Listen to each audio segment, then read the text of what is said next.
To you. Hello.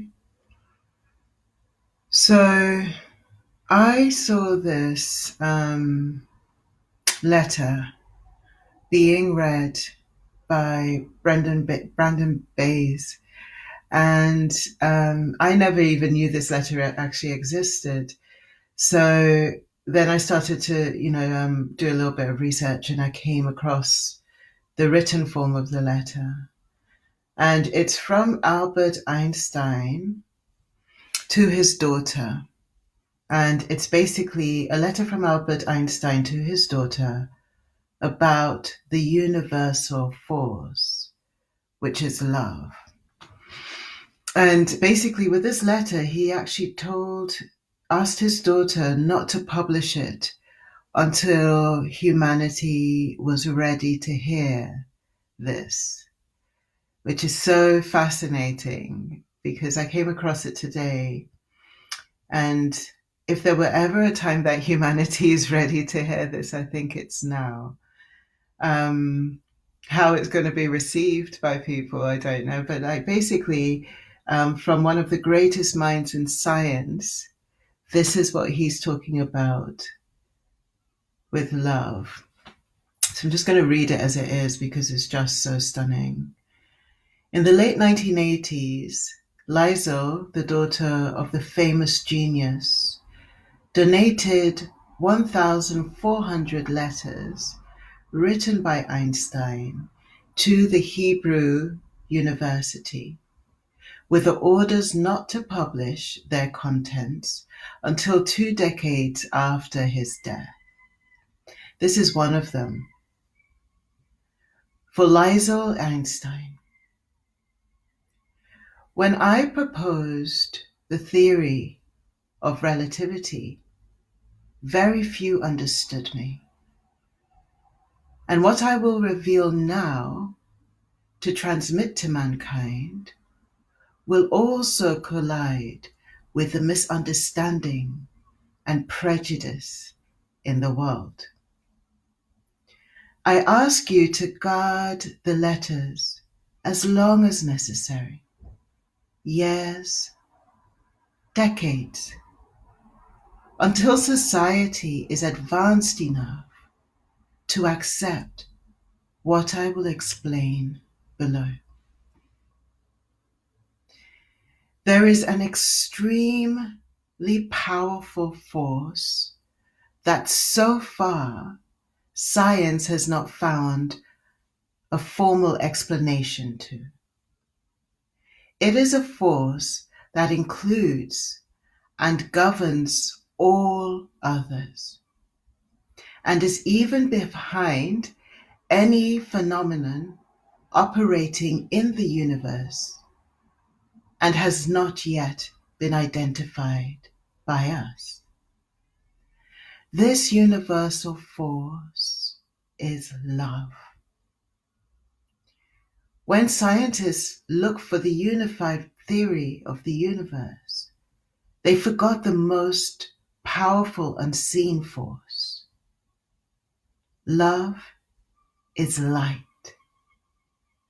that enlightens those who give and receive it. Love is gravity because it makes some people feel attracted to others. Love is powerful because it multiplies the best we have and allows humanity not to be extinguished in their blind selfishness. Love unfolds and reveals. For love we live and die. Love is God, and God is love. This force explains everything and gives meaning to life. This is a variable that we have ignored for too long, maybe because we are afraid of love, because it is the only energy in the universe that man has not learned to drive at will, to give visibility to love. I made a simple substitution in my famous equation. If instead of E equal mc squared, we accept that the energy to heal the world can be obtained through love multiplied by the speed of light squared, we arrive at the conclusion that love is the most powerful force there is because it has no limits. After the failure of humanity in the use of control and the other forces of the universe that have turned against us, it is urgent that we nourish ourselves with another kind of energy. If we want our species to survive, we are to find meaning in life. If we want to save the world and every sentient being that inhabits it, love is the only way and the only answer. Perhaps we are not ready to make a bomb of love, a device powerful enough to entirely destroy hate, selfishness, and greed that devastates the planet. However, each individual carries with them a small but powerful generator of love whose energy is waiting to be released.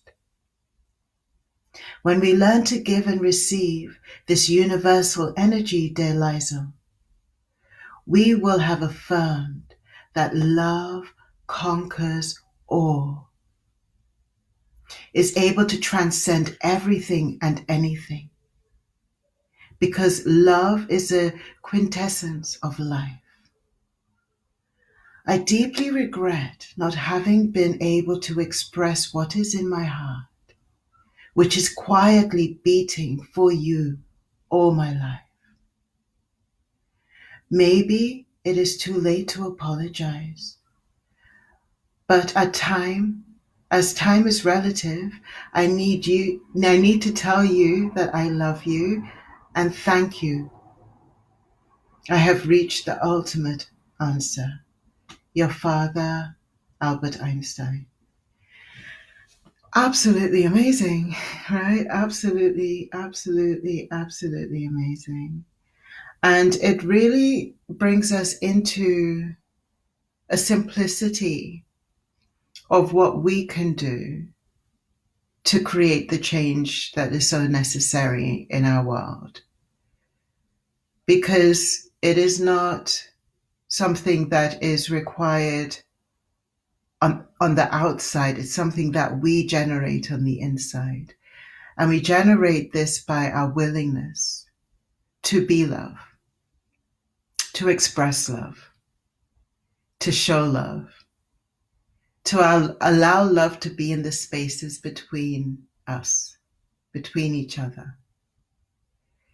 So I'm going to leave a link in the comments here for this. And I would really love to challenge you to read this in your own voice and post it to your community. Because I think that the more this goes around, the more we have a chance of actually creating a tipping point that is love. And I would love to see that. I would love to see that, you know. I had a relationship and still do have a relationship with social media and even with Facebook that I can see the benefits of it, but then I can also see the things that aren't so beneficial about it as well. And so if there was a benefit to the ways that we can reach people through social media, especially at this time, the benefit would be to spread a message like this, I think. So I hope you'll join me in the challenge just to spread this around, just to spread it around and bring this.